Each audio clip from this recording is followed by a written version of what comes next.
Bonjour, bonne année, puis bienvenue à une autre année de l'émission L'Effet Versant. On va, comme j'ai annoncé tout à l'heure, on commence l'émission en Lyon. Et on aura, dans quelques secondes, on va avoir une entrevue avec Raphaël Constant en Martinique. Mais juste pour résumer la situation, le tribunal pénal international sur le Rwanda a été créé en novembre 1994. 14 ans plus tard, le tribunal a rendu un jugement le 18 décembre dernier dans la cause connue sous le nom de Militaire 1.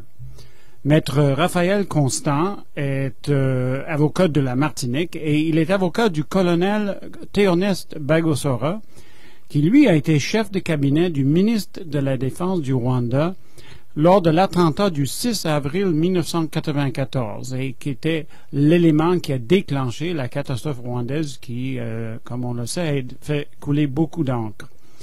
Le colonel Bagosora était condamné le 18 décembre dernier à perpétuité, mais il a été acquitté du chef d'accusation d'avoir participé à une entente en vue de commettre un génocide avant le 7 avril. Maître Constant a déjà annoncé qu'il va porter la décision en appel. Alors, nous l'avons en ligne directement de Fort-de-France. Fort-de-France, d'abord, bonjour, Maître Constant. Comment allez-vous? Bonjour, je vais bien. Et bonne année. J'espère que vous allez bien aussi. Et merci d'avoir accepté notre demande d'entrevue. Je parle tout de suite avec des questions, puis j'aimerais vraiment que vous vous exprimiez librement là-dessus. Je sais que vous n'avez pas encore reçu la décision écrite dans le cas de votre client. Donc, un résumé de moins d'une dizaine de pages. Oui, seulement un résumé, là. Alors que le jugement devrait faire, selon nos informations, environ 600 pages. 600 pages, ah bon, OK. Oui. Donc, est-ce que ça veut dire qu'elle a été écrite ou ils sont en train de l'écrire de nouveau? Est-ce qu'ils sont encore en train de l'écrire? Si l'on comprend ce qui a été indiqué le 18 décembre, c'est que la version originale qui est en anglais était encore en cours d'écriture, puisque le tribunal nous dit qu'ils sont en train de procéder aux dernières vérifications avant que cette version originale ne soit disponible. Ah, OK, ouais. Mais voilà. Pourriez-vous nous donner une idée de la portée historique de la décision rendue le 18 décembre dernier? Du moins la partie que vous avez, le résumé et le prononcé, la version verbale de la décision. Quelle est la portée historique selon vous? En résumé, ce que dit la décision, c'est acquittement, comme vous l'avez rappelé, sur la question de l'entente, non seulement pour le colonel Bagosora, mais les trois autres accusés. D'autre part, acquittement du général Kabiligi. Sur toute la ligne, hein? Sur toute la ligne. Ouais. Tant pour l'entente que pour les faits personnels. Oui. Concernant le colonel Anatole Nsiumva et le major Ntabakuze, ils sont condamnés sans que ne soient exactement précisées les conditions de leur condamnation. On peut comprendre que Ntabakuze a été condamné pour les actes commis par les paracommandos dont il était le responsable hiérarchique. Ah, OK. Concernant le colonel Bagosora, la compréhension qu'on a de la décision, c'est qu'il a été condamné en tant que supérieur hiérarchique de fait de l'armée de la gendarmerie rwandaise pour les faits qui se sont commis à Kigali et à Gisani dans la journée du 6 au 9 avril. Seulement. 1994. Oui, ouais.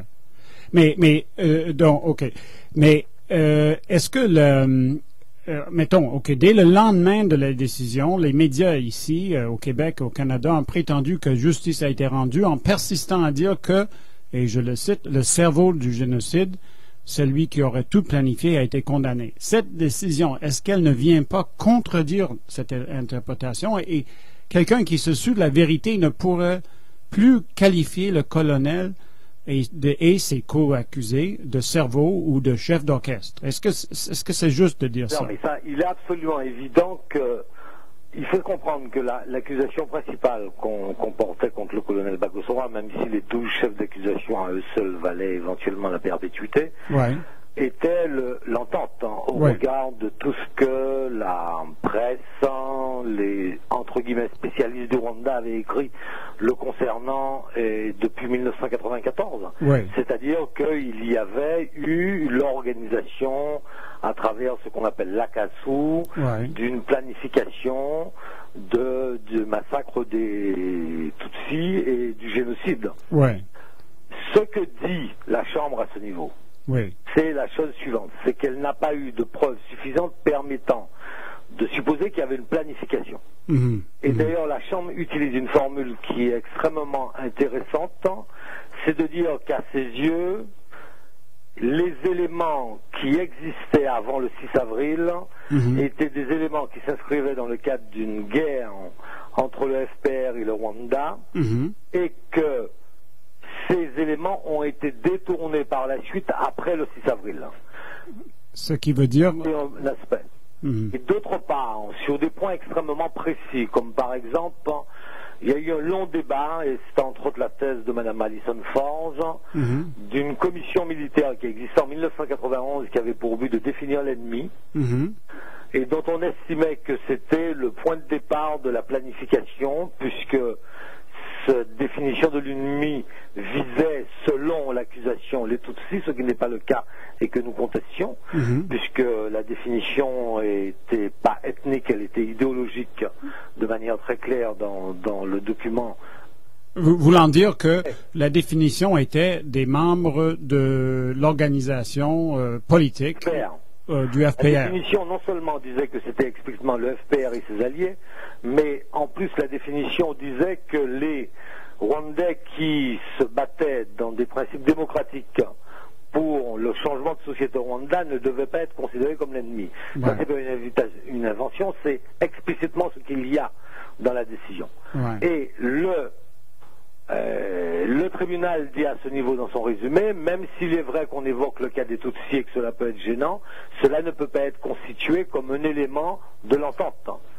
Autre exemple, on avait accusé le colonel Bagosora d'avoir quitté la table des négociations à Arusha en annonçant qu'il allait repartir à Kigali pour préparer l'apocalypse.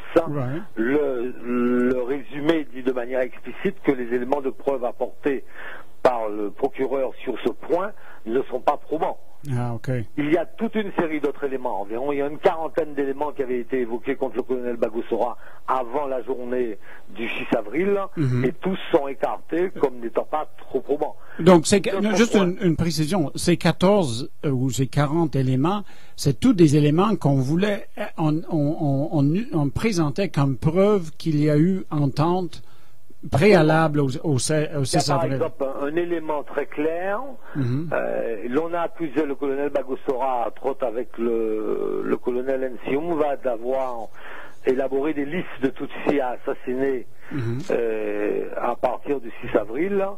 Il est extrêmement clair que la Chambre a dit que cet élément n'était pas probant. Il y a aussi, on avait parlé d'une réunion qui avait eu lieu à Ruyengueri au mois de février qui mettrait en cause Kabiligi pour la préparation du génocide, et la Chambre dit que les éléments ne sont pas probants. C'est-à-dire que tous les éléments permettant de supposer qu'avant le 6 avril, il y avait eu l'organisation, la pensée, la réflexion d'une programmation d'assassinat massif des Tutsis ou d'un génocide, ont été rejetés par le tribunal. Et c'est fondamental, pour la seule bonne raison que cela remet en cause toute la vision qui a été mise en avant depuis de nombreuses années, c'est-à-dire depuis 1994, d'une préparation du génocide. Oui, juste une question. Vous êtes juriste. Même la définition, est-ce que ça remet pas en question la définition même du génocide? Parce qu'un génocide exige qu'il y ait planification. Je vais vous faire un aveu. Je pensais, c'était ma vision des choses, jusqu'à ce que j'ai étudié plus à fond le point il y a de cela 3 ans, enfin non, 4 ans, quand nous avons commencé notre contre-preuve. Alors, il est certain que un élément constitutif du génocide est l'intention de la destruction. de cette partie ou de la totalité de la population concernée. Ouais. Mais le fait qu'il y ait une planification n'est pas un élément constitutif du génocide tel que l'a retenu jusqu'à présent les juridictions. Ah, okay. Je m'explique. Le fait qu'à un moment donné X, des Rwandais, sur des problèmes qu'on pourrait discuter longuement, aient estimé qu'il fallait tuer le maximum de Tutsis pour arrêter le FPR, et tuer les gens parce qu'ils étaient Tutsis, même si ceci n'était pas programmé depuis longtemps, peut être considéré comme un acte de génocide. Okay. Ça peut se discuter juridiquement, mais il est certain qu'il faut admettre que la majorité de la doctrine et que la majorité de la jurisprudence admettrait que c'est le génocide. Le fait de tuer à un moment donné X en disant je tue cette personne parce qu'elle est Tutsi, qu'elle fait partie des Tutsis et que ça me permet de porter atteinte à l'ethnie Tutsi, peut être considéré comme un acte de génocide. Okay. Reste qu'il y a à côté de ça beaucoup de problèmes qui se posent, et entre autres la question que il n'y a pas d'ethnie Tutsi au sens où sociologiquement et juridiquement on l'entend normalement au Rwanda. C'est un autre débat. Ouais. Mais bon, revenons à la cause de votre client. Si je ne me trompe pas, le colonel Bagosora a été pointé du doigt surtout parce qu'il était chef de cabinet du ministre de la Défense du Rwanda au moment de l'attentat, et par conséquent, il était le suppléant du ministre responsable de l'armée jusqu'à la nomination de nouveau ministre de la Défense, soit le 9 avril. Donc, pourriez-vous nous expliquer de quoi au juste le colonel Bagosora a été trouvé coupable? Est-ce que cela se limite au fait que, sous sa responsabilité, des crimes ont été commis? C'est ça? Alors, il y a plusieurs éléments. On retient le fait que, enfin, si on comprend ce que le jugement a dit, et sous réserve du fait qu'il faudra lire la totalité du jugement, le résumé ne prend pas en compte des actes personnels du colonel Bagosora. Ouais. Or, d'avril à juillet, il y a toute une série d'actes personnels que lui reprochait le procureur qui ne semble pas avoir été retenu par la Cour. Donc, ouais, ok, donc c'est gestes personnels. En tant que chef hiérarchique du 6 au 9. Alors, il faut bien comprendre la situation au 6 au soir. Le président de la République vient d'être assassiné. Le chef d'état-major de l'armée a été assassiné. Le ministre de la Défense ne se trouve pas à ce moment-là au Rwanda. Et dans la nuit du 6 au 7, à la demande non pas d'ailleurs du colonel Bagosora, mais du chef d'état-major de la gendarmerie, M. Augustin Ndiliamana, une réunion a lieu dans les locaux des états-majors de l'armée de 3 catégories de personnes, à savoir les membres de l'état-major de l'armée, les membres de l'état-major de la gendarmerie et les chefs de service du MINADEF. Cette réunion est régulière au sens où il existe bien une circulaire qui date de janvier 1993 qui donne au directeur du cabinet le pouvoir de réunir ces gens en cas d'absence du ministre de la Défense. Cette réunion ne va que prendre que 2 décisions. Premièrement, nommer un nouveau chef d'état-major, qui va être le colonel Gatsanzi. Et deuxièmement, de demander aux autorités onusiennes de prendre une initiative pour qu'il n'y ait pas la reprise de la guerre. Sur le premier point, Gatsanzi va prendre ses fonctions dans la journée du 7. Et je tiens à insister sur ce point parce que moi, je voulais que Gatsanzi témoigne à ce procès. Or, cela nous a été refusé par la Chambre, étant précisé que Marcel Gatsanzi est actuellement le ministre de la Défense du Rwanda parce qu'il a rejoint le FPR. Donc, il a changé, viré capot, là. Présent, parce que Gatsanzi a fait des déclarations, particulièrement le 10 et le 11 avril, où il disait que tous les assassinats qui ont eu lieu au Rwanda et particulièrement à Kigali le 7 avril étaient le fait non pas d'ordre, mais d'actions individuelles non contrôlées par la direction. Ce n'était pas un acte organisé. Donc, et ça a été, la Chambre a refusé de recevoir ou de faire témoigner Gatsanzi. Que j'entende M. Gatsanzi qui posait des conditions qui, selon moi, n'étaient pas acceptables. Oui, mais c'est une procédure qui a duré 2 ans à ce niveau, et à la fin, juste à la veille du procès, la Chambre a refusé que M. Gatsanzi soit entendu. Oui, mais pourriez-vous répéter cela, parce que pour nos auditeurs, le chef d'état-major, à partir du 7, était Marcel Gattinzi, si je ne me trompe pas le prénom, Absolument. Marcel. Marcel Gattinzi, qui à ce moment-là était commandant des opérations à Boutaré et qui était chef de l'école des sous-officiers, a été nommé dans la nuit du 6 au 7 chef d'état-major de l'armée. Il a été informé de cette décision par télégramme vers 2 heures du matin. Il n'a repris son poste, alors qu'il aurait pu venir plus tôt, peu importe, mais il a pris son poste dans la journée du 7 à 16 heures en arrivant à Kigali. Mais maintenant, actuellement, Gattinzi est dans l'état-major. Est-ce qu'il n'est pas chef d'état-major sous l'FPR? Le ministre de la Défense actuelle de l'armée rwandaise. Oui. Donc, et lui n'est pas inquiété du tout, alors que lui avait des responsabilités importantes pendant toute cette période-là. Ah, mais il est certain que Gattinzi a été chef d'état-major de l'armée jusqu'au 17 avril, puisqu'après c'est le colonel Augustin Bizimungu qui a été nommé chef d'état-major, et M. Gattinzi était le responsable hiérarchique, le supérieur hiérarchique de droit de l'ensemble de l'armée rwandaise. Oui, alors voilà, c'est une logique. Bon, une autre question. Ça, c'est toute la logique du tribunal pénal international pour le Rwanda et du procureur de ne poursuivre, premièrement, aucun Tutsi pour des crimes commis par le FPR et aucun Hutu qui se soit rallié au FPR. Ça, c'est une position. Il faut savoir que jusqu'à présent, il y a plus de 50 de personnes qui ont été arrêtées, dont partie condamnées.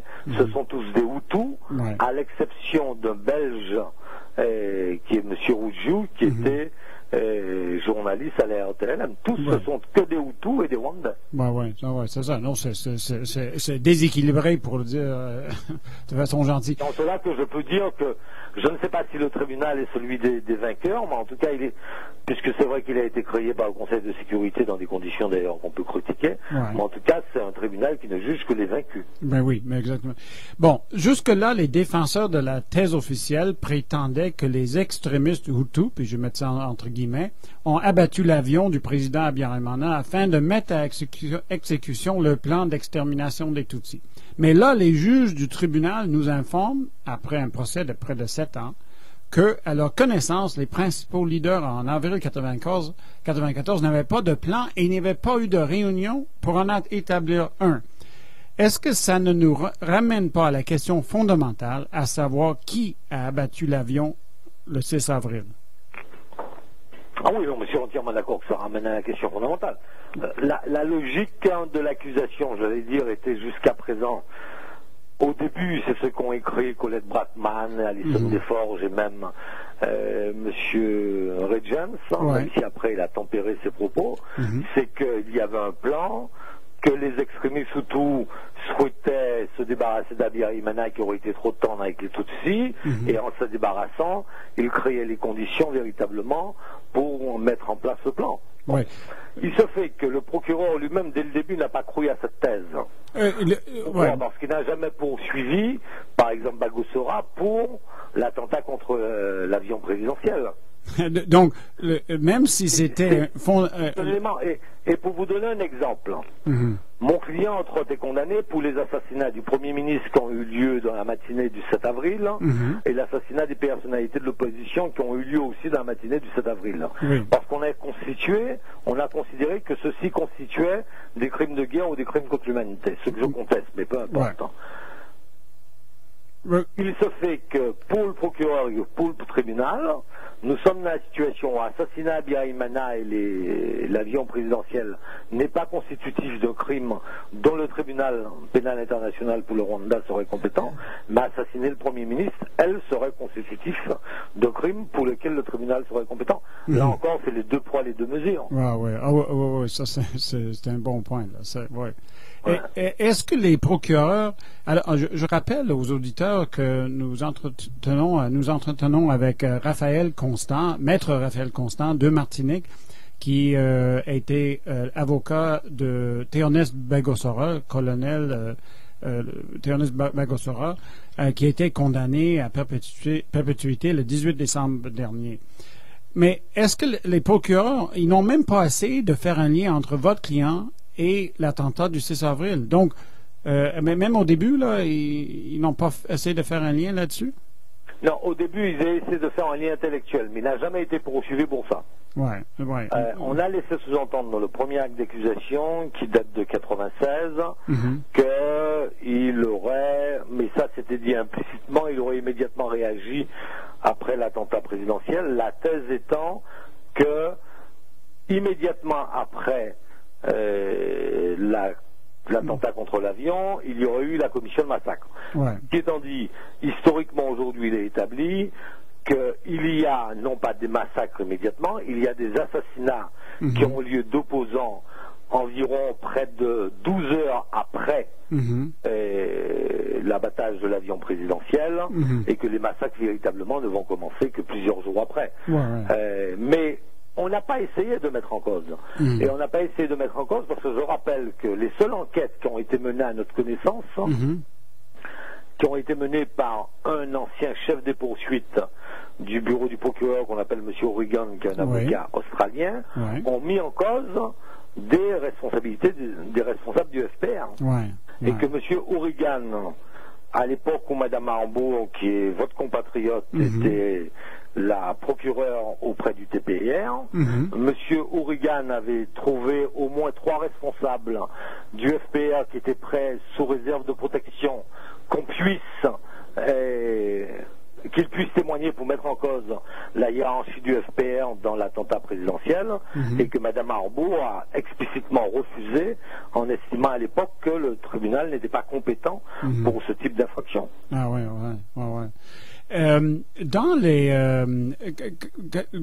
Pendant votre cause, vous aviez les procureurs Barbara Mulvaney et qui est une Américaine, et vous avez le procureur Drew White. Mais ils n'étaient pas présents le 18 décembre lorsque la décision a été rendue. Par contre, ils ont commenté la décision et à mon sens, ils ont déformé le sens de cette décision-là. J'ai vu ça dans The Guardian, où Barbara Mulvaney a même dit que votre client a menacé de la tuer. Est-ce que vous voulez commenter le comportement des procureurs, leur attitude ou leur déclaration, là?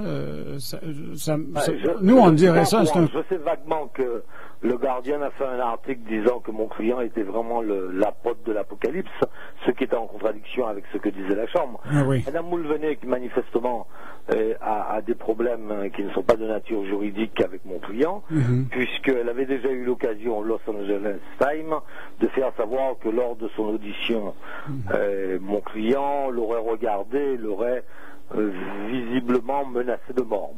C'est Mme Mulvaney seulement qui a vu cela, et mon client, il n'y a jamais eu d'incident dans la salle. Je pense que ceci est vraiment des pis-aller. J'avoue que c'est pas très très important par rapport à l'importance du litige. Mais je ne sais pas quelle déclaration Mme Mulvaney a fait, et j'avoue sincèrement que c'est un peu secondaire. Oui, ok, parfait. Mais leur absence, est-ce que ça s'explique par... parce que ce qui était remarquable, c'est que le lendemain de la décision, tous les médias ont déformé le sens. Ils ont persisté à parler d'un cerveau, d'un chef d'orchestre. Je suis d'accord. Enfin, tous les médias, il y a quand même un certain nombre de médias qui ont été un peu honnêtes, mais c'est vrai que la plupart des médias, on a l'impression qu'ils n'ont rien compris ou bien qu'ils n'ont rien entendu de la décision. J'ai fait un communiqué qui n'a pratiquement jamais été repris par les médias, où je disais que sur l'essentiel, je constatais que le tribunal nous donnait gain de cause, ou en tout cas constatait qu'il n'y avait pas de preuves à l'encontre du colonel Bagosora. Mais c'est vrai que les médias ont recommencé le matraquage sur le cerveau, sur celui qui annonçait l'apocalypse, et cela. Il faut dire que depuis 1994, nous sommes dans une situation où, concernant le Rwanda, il y a d'un côté la propagande, parfaitement orchestrée, parfaitement organisée, avec des visées, j'allais dire, une conception tout à fait contraire à la réalité, et de l'autre côté un processus de remise en place de la vérité qui avance malheureusement très lentement, mais que nous essayons de mettre en place. Et c'est vrai que quand on aura le jugement, je pense qu'à partir de ce moment-là, il faudra que l'on crée les conditions pour que le maximum de gens soit au courant de ce que dit exactement le jugement. Même s'il condamne le colonel Bagosora, qui quand même fait fi de toute une pan de l'historiographie officielle. Bon, ça c'est certain. Ouais. Je rappelle aux auditeurs que vous écoutez CIBL FM 101,5 à Radio Montréal et Radio Libre de Montréal. C'est l'émission L'Effet Versant, Robin Philpot au micro. Et nous nous entretenons avec Raphaël Constant, avocat de Théoneste Bagosora. Maître Constant, vous portez le jugement en appel. Est-ce que c'est sur toute la ligne et quel est l'échéancier de cet appel?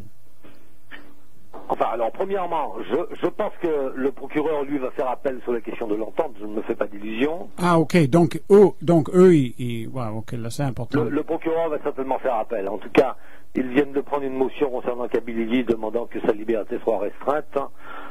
Étant donné qu'il faut que vous sachiez que Kabiligi a quitté l'UNDF, c'est-à-dire la maison d'arrêt détention des Nations Unies, mais il faut que vous connaissiez le fait que les gens acquittés par le TPIR sont toujours, comme Kabiligi, je parle de M. par exemple André Ntagerura, qui est l'ancien ministre des Transports, qui a été acquitté tant par le tribunal que par la chambre d'appel, il n'a toujours pas trouvé de pays d'hébergement. Ah oui. Et qu'il est toujours obligé de rester quasiment emprisonné, même s'il n'est plus à la maison de détention. C'est comme une résidence surveillée. Le parquet va faire appel. Ouais, OK. Nous allons faire appel, nous concernant, sur la question du fait qu'on ait estimé que le colonel Bagosora était supérieur hiérarchique de fait. Il est certain que juridiquement, il n'y a pas d'éléments permettant de démontrer que le colonel Bagosora était le supérieur hiérarchique de l'armée. Pour une raison très simple, c'est qu'il y a un organigramme montrant qu'il n'avait aucun pouvoir de type opérationnel, au sens militaire du terme. J'attends les arguments qui ont été exposés par la Chambre et pour retenir que le colonel Bagosora aurait été supérieur hiérarchique de fait. Alors, je suppose que parmi ces arguments, on a peut-être retenu, parce qu'on a indiqué les déclarations du général Dallaire, puisque un des éléments concernant le général Dallaire, c'est que lui, il dit qu'il a passé l'après-midi du 7 avec le colonel Bagosora, en tout cas une partie de celle-ci, et qu'il avait trouvé le colonel Bagosora tellement calme que cela ne pouvait que signifier qu'il était le maître d'œuvre de tout. Je lui ai demandé qu'est-ce que ça pouvait signifier sur le plan militaire. Il m'a dit que c'était un sentiment qu'il avait sur le plan psychologique. Ah bon. Alors, les autres éléments, nous allons voir. Bon, pour l'instant, le tribunal, dans sa décision du 18, ne détaille pas les raisons pour lesquelles il considère que Bagosora était dirigeant de fait. Il donne des indications, comme par exemple le fait que le colonel Bagosora avait refusé de s'entretenir ou de placer l'armée ou de se placer lui-même sous les ordres du Premier ministre. Mais non seulement le colonel Bagosora n'a pas nié cela, mais l'a justifié en disant que le Premier ministre n'avait pas de légitimité pour diriger l'armée après l'assassinat du président de la République, qu'on se situe dans le cadre des accords d'Arusha ou qu'on se situe dans le cadre de la Constitution rwandaise de 1991. Et j'ai l'impression, quand vous décrivez votre situation, que vous aviez des chefs d'accusation devant vous, mais vous aviez un ensemble, une histoire, une thèse qui a été colportée depuis des années et des années, et puis c'est un peu contre cette ombre énorme que vous battiez devant le tribunal. Est-ce que je me trompe ou est-ce que... Ah non, vous ne vous trompez pas. De toute façon, il faut bien comprendre que quand vous prenez la version française, la version anglaise est un peu différente, mais quand vous prenez la version française de la résolution 955 qui a procédé à la création du TPIR, il est marqué explicitement dedans que le TPIR doit juger les principaux responsables des massacres. C'est-à-dire qu'en fait, que mon client a commencé à être jugé avec une présomption de responsabilité, non pas une présomption d'innocence. Mais il faut bien comprendre que les juridictions internationales adoptent, que ça soit sur la question de la présomption d'innocence, que ça soit sur la question du principe de la liberté, que ça soit sur la question du délai raisonnable. Mon client a été arrêté en 96 et n'aura eu un jugement que 12 ans après. C'est complètement scandaleux. C'est-à-dire pourquoi? Parce que le procureur, au début, devait commencer son procès normalement en 97 et n'a été en état de formuler des éléments de preuve que je contestais que 7 ans plus tard. Donc 7 ans avant même. Et il est évident que nous étions dans la situation où on nous a ramené des témoins qui, très souvent, étaient des gens qui avaient été incarcérés au Rwanda, qui avaient été libérés dans des conditions éminemment suspectes, qui venaient tenir des propos qui n'avaient jamais été entendus auparavant par quiconque. Quand vous prenez par exemple la question du fait que le colonel Bagosora aurait quitté la table des négociations et nous avons pu démontrer que ce n'était pas vrai, ce n'est à s'appuyer que sur un témoin, et un témoin qui est qui est un éminent responsable connu du FPR. C'est-à-dire que nous avions des témoins fournis par le Rwanda. C'est un des paradoxes de la situation. Nous n'avons pas pu, nous, la défense, avoir accès aux archives du Rwanda. On a accusé, par exemple, le colonel Bagosora d'avoir envoyé des télégrammes. Il était très simple de savoir s'il les avait envoyés. Il suffit d'avoir accès au service de transmission. Nous n'avons jamais pu avoir accès au service de transmission.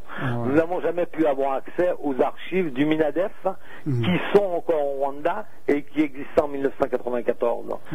Le procureur, lui, avait la possibilité, à travers le FPR, de pouvoir avoir accès à tous les documents.